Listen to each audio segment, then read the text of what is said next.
What's up, Buttercups? It's me, Amy Young. I'm coming at you with a Friday freestyle. Friday! Oh, happy day. Oh, happy day. That's how I feel. I'm feeling real good. Do you know why I feel really good? Do you know why? I'll tell you why. It's because I have learned over time, over countless years of trial and error and struggle and tribulation and strife, that I feel better and life feels better when I give myself the benefit of the doubt. When I can give myself the benefit of the doubt, I feel so good inside. Amy, what do you mean by that? What the fuck does that mean, to give yourself the benefit of the doubt? Well, what does it mean when we give others the benefit of the doubt? Let's say that I am incredibly frustrated by somebody else's behavior. We'll use an example that maybe hopefully most people will be able to identify with.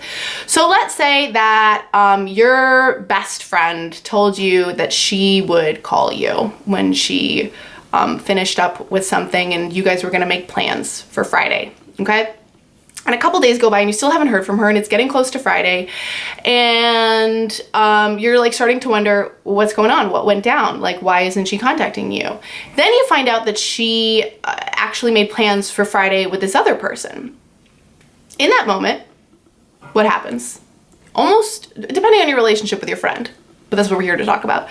Almost everybody will experience some twinge of like jealousy or hurt feelings or rejection and like, what the fuck, we were supposed to make plans on Friday. She made these other plans and now she's like avoiding me by she's not calling me about it. Like, what the hell? She's my best friend. That's not how best friends treat each other. We'll feel icky, bad feelings. Now, if that relationship is a really wonderful, supportive, happy, healthy relationship, hopefully what we do is we might catch ourselves in that moment of feeling like shitty and rejected and jealous and upset and hurt. And we might be able to say to ourselves, you know, maybe I'm missing something. Maybe I don't have the full story. Like maybe these plans were already in place or something.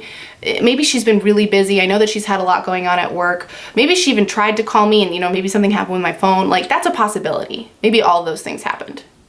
We can give our BFFL forever and ever the benefit of the doubt that she didn't mean to fuck us over, that she's not trying to hurt us, that she's not trying to be difficult.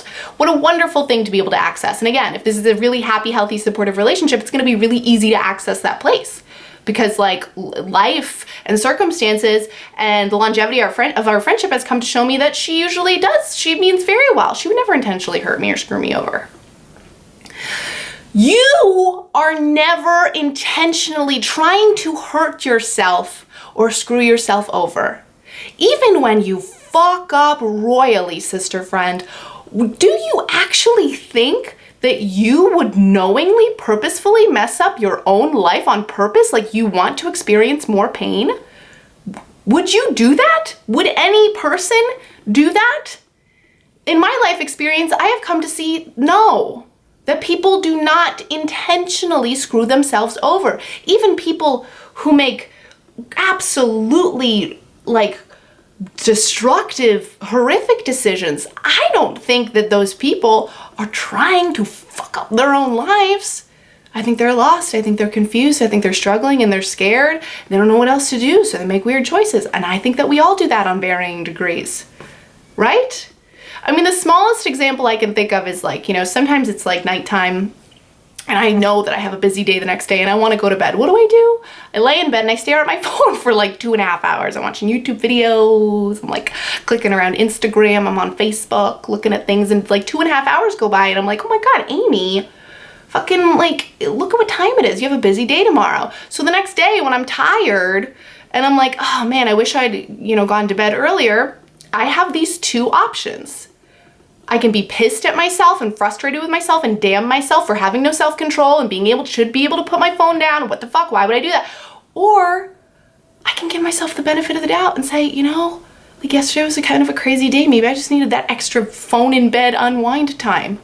You know, I did find that person on Instagram that I really, really liked. You know, like, it's okay, I can take a nap in the middle of the day. It's not a big deal. I can give myself the benefit of the friggin' doubt that I'm not trying to mess up my own life. This is a practice in being gentle and easy with yourself, something that most of us struggle with, and it's something that I say to literally all of my coaching clients, probably like at least once a week. You could ask any of them, and they'd be like, yeah, Amy's always telling me to like take it easy and be gentle and go easy on myself. Because when we can do that with ourselves, it takes so much of the pain away that just doesn't need to be there. And that pain is pain that we create when we are judging ourselves, condemning ourselves, thinking that we're a shitty person, right? Think about like that scenario with a friend. If I'm like, she should have told me that she had plans with this other person, I'm judging her, I'm condemning her, I'm like believing that she's a shitty person in that moment. And that especially won't feel good if she's my BFF. That's really gonna hurt, because those beliefs are completely out of alignment with what I know to be true in my experience with her, which is she's a great, loving person.